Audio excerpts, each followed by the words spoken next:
नमस्कार। दोपहर समाचार में आपका स्वागत है।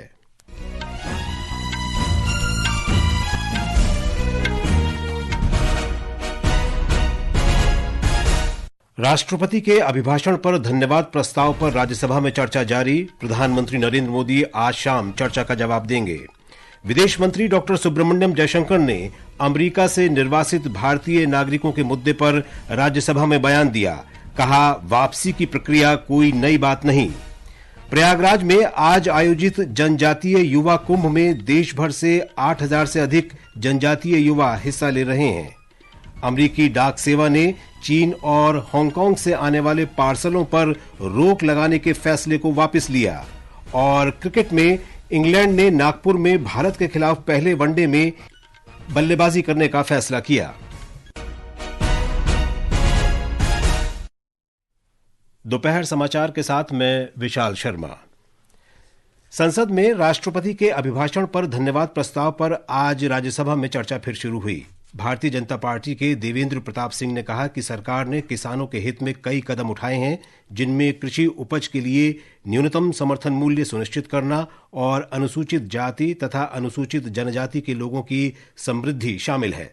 चर्चा में भाग लेते हुए पूर्व प्रधानमंत्री एच.डी. देवेगौड़ा ने कहा कि गरीबों, महिलाओं और किसानों का कल्याण करना सरकार की प्राथमिकता है। उन्होंने इस साल के बजट में कृषि, स्वास्थ्य और शिक्षा क्षेत्र के लिए आवंटित बजट की भी सराहना की।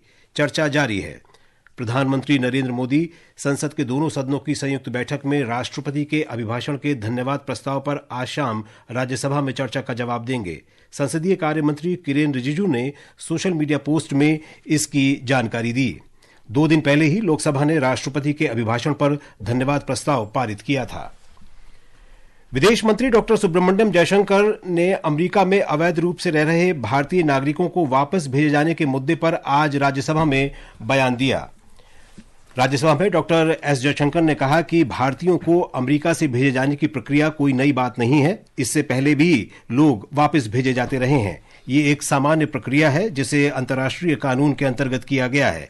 इसे भारत के विरुद्ध कार्रवाई नहीं समझा जाना चाहिए।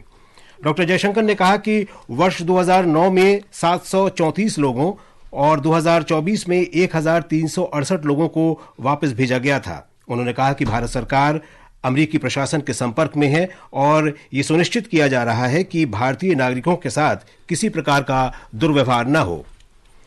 इससे पहले अमेरिका से भारतीय नागरिकों को वापस भेजे जाने के मुद्दे पर विपक्षी दलों के विरोध के कारण लोकसभा की कार्यवाही 2 बजे तक के लिए स्थगित कर दी गई।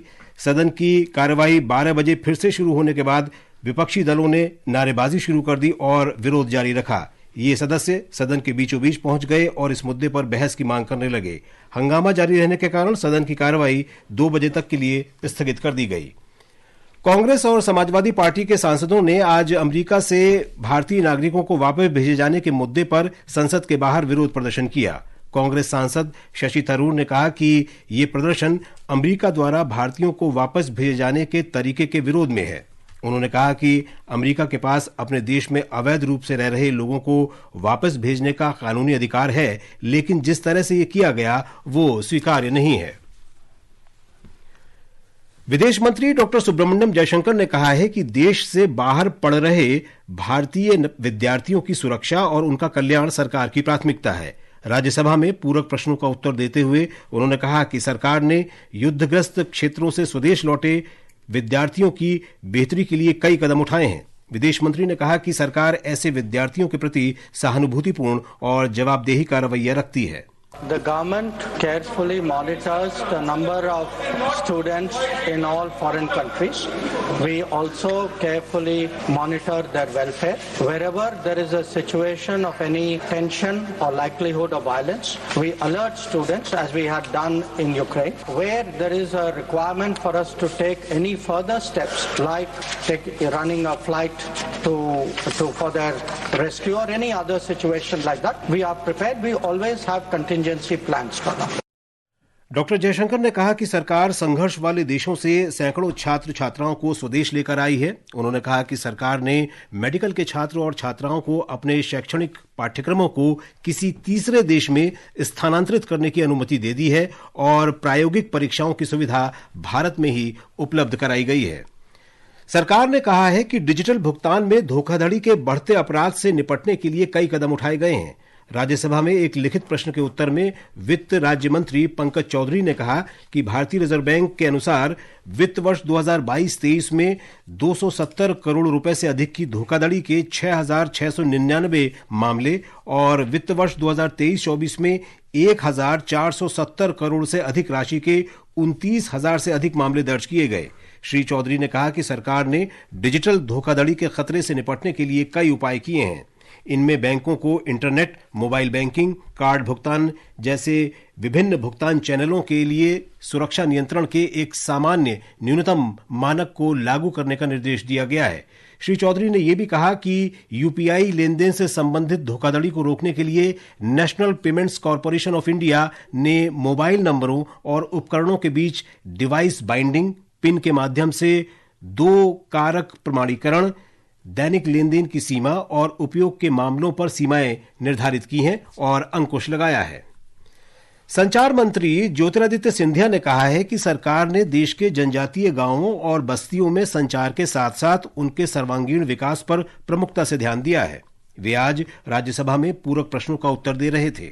श्री सिंधिया ने कहा कि प्रधानमंत्री जन मन योजना के तहत 25,000 गांवों और बस्तियों में संचार व्यवस्था को बेहतर बनाने पर विशेष बल दिया गया है। ये समाचार हमारी वेबसाइट www.newsonair.gov.in और हमारे न्यूज ऑन एआईआर ऐप पर भी उपलब्ध हैं। दोपहर समाचार में आपका फिर स्वागत है।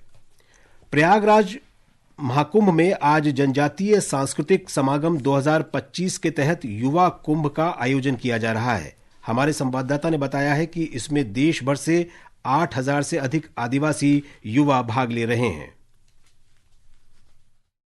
बिरसा मुंडा की 150वीं जयंती के उपलक्ष्य में वर्ष 2025 को जनजातीय गौरव वर्ष घोषित किया गया है। इसी के तहत 5 दिनों तक चलने वाले जनजातीय सांस्कृतिक समागम का आयोजन किया गया है। इस अवसर पर लोगों को संबोधित करते हुए केंद्रीय राज्य जनजाति मंत्री दुर्गादास उइके ने कहा कि दुनिया में जितने भी बदलाव हुए हैं वह युवाओं के कारण हुए हैं। उन्होंने युवाओं से अनुरोध किया कि विकसित भारत बनाने की दिशा में काम करें। पर्दे के पीछे से जो समाज को दिग्भ्रमित करने वाली राष्ट्र, धर्म, संस्कृति विरोधी शक्तियां हैं, उनको पहचानने की आवश्यकता है। पहचान कर हमको सामाजिक समरसता और राष्ट्र की एकता, अखंडता के लिए हमको सामूहिक रूप से अपने विकसित राष्ट्र बनाने की दिशा में हम प्रयत्न करने की आवश्यकता है। इस कार्यक्रम के दौरान सभी जनजातीय युवाओं ने जनजातीय संस्कृति और परंपराओं को संरक्षित करने का संकल्प लिया। इस कार्यक्रम में अलग अलग प्रदेशों के 25 युवाओं को सम्मानित किया जाएगा जो जनजातीय समाज के लोगों के लिए उत्कृष्ट कार्य कर रहे हैं। इस जनजातीय सांस्कृतिक समागम के दौरान देश भर के 120 सांस्कृतिक नृत्य दल अपनी प्रस्तुति देंगे। दीपेंद्र कुमार, आकाशवाणी समाचार, प्रयागराज।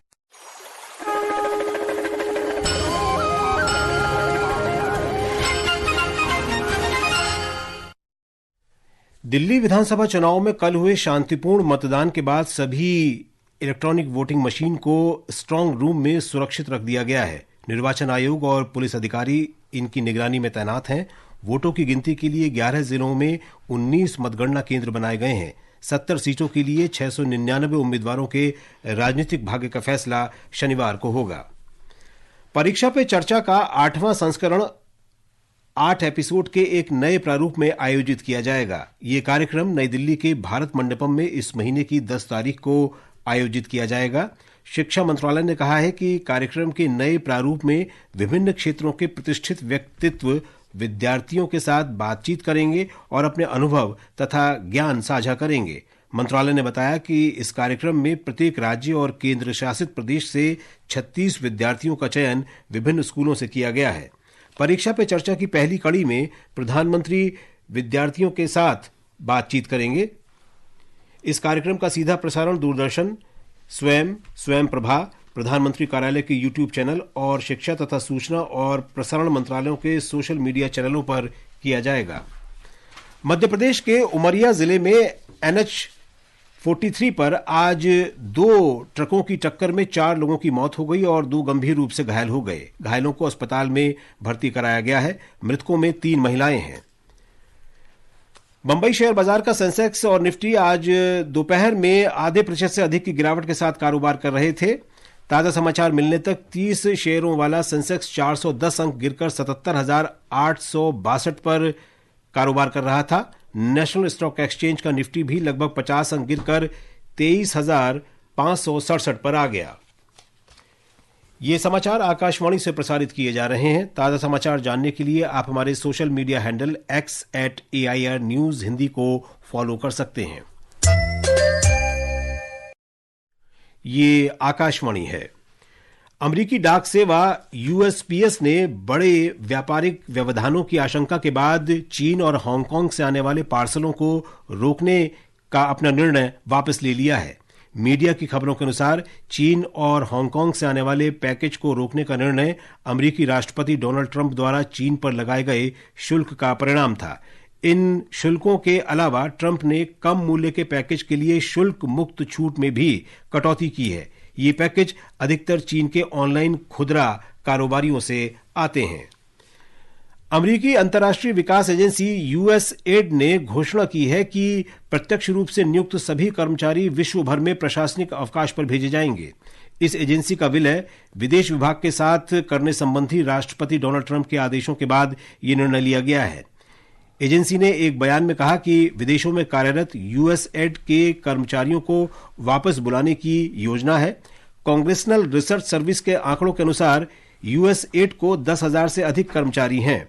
इनमें से 2/3 हिस्सा 60 से अधिक देशों और क्षेत्रीय मिशनों में विदेशों में कार्यरत है। भारत और इंग्लैंड के बीच 3 एकदिवसीय अंतर्राष्ट्रीय क्रिकेट मैचों की श्रृंखला का पहला मुकाबला नागपुर में जारी है। इंग्लैंड ने टॉस जीतकर बल्लेबाजी का फैसला किया है। ताजा समाचार मिलने तक इंग्लैंड ने 11वें ओवर में 3 विकेट पर 77 रन बना लिए हैं। यशस्वी जायसवाल और हर्षित राणा इस मैच से एकदिवसीय क्रिकेट में पदार्पण कर रहे हैं। विराट कोहली को घुटने की चोट के कारण विश्राम दिया गया है। और अब कुछ अन्य खेल खबरों के साथ हैं निखिल कुमार। विश्व टेबल टेनिस सिंगापुर स्मैश के क्वार्टर फाइनल में आज भारत की शीर्ष वरीयता प्राप्त पुरुष डबल्स जोड़ी मानव ठक्कर और मानुष शाह का सामना चौथी वरीयता प्राप्त फ्रांसीसी जोड़ी फ्लोरियन बोरासॉड और एस्टेबन डॉर से होगा। यह मैच भारतीय समय के अनुसार दोपहर बाद 3:30 बजे से शुरू होगा। भारतीय जोड़ी ने कल हांगकांग के वान चुंग तिंग और ही क्वान तो पर 3-0 की शानदार जीत के बाद क्वार्टर फाइनल में प्रवेश किया था। इधर मुंबई ओपन टेनिस के महिला डबल्स क्वार्टर फाइनल में आज भारत की प्रार्थना थोम्बरे और नीदरलैंड्स की एरियन हार्टोनो की जोड़ी का सामना जापान की नाओ हिबिनी तथा जॉर्जिया की ओक्साना कलानिश्कोवा की जोड़ी के साथ होगा। महिला सिंगल्स में आज कई अन्य भारतीय खिलाड़ी भी अपनी चुनौती पेश करेंगी। अंकिता रैना का सामना कनाडा की रेबेका मैरिनो से और श्रीवल्ली रश्मिका भामिदीपति का सामना सर्बिया की अलेक्जेंड्रा क्रोनिक से होगा। वहीं माया राजेश्वरन रेवती कजाकिस्तान की जरीना दियाज के साथ खेलेंगी। और Indian super league ISL football में आज गोवा में FC गोवा का सामना ओडिशा FC से होगा। ये मैच शाम 7:30 बजे से शुरू होगा। बांग्लादेश की राजधानी ढाका में बंगबंधु स्मारक संग्रहालय को पुलिस की मौजूदगी में कल रात उग्र भीड़ ने बुलडोजर से ध्वस्त कर दिया। ये संग्रहालय बांग्लादेश के संस्थापक राष्ट्रपति और पूर्व प्रधानमंत्री शेख हसीना के पिता शेख मुजीबुर रहमान का निजी आवास था। प्रदर्शनकारी भीड़ ने कल रात 8:30 बजे सबसे पहले संग्रहालय में तोड़फोड़ की और फिर आग लगा दी। हमारे संवाददाता ने बताया है कि तोड़फोड़ और आगजनी घंटों तक जारी रही। मौसम विभाग ने आज अरुणाचल प्रदेश, असम और मेघालय में अलग अलग स्थानों पर गरज के साथ बारिश होने का अनुमान व्यक्त किया है। आकाशवाणी समाचार से खास बातचीत में विभाग की वरिष्ठ वैज्ञानिक डॉक्टर सोमासेन रॉय ने बताया कि अगले 2 दिनों में अरुणाचल प्रदेश और पूर्वी असम में गरज के साथ तेज वर्षा की संभावना है। और अब अंत में मुख्य समाचार एक बार फिर।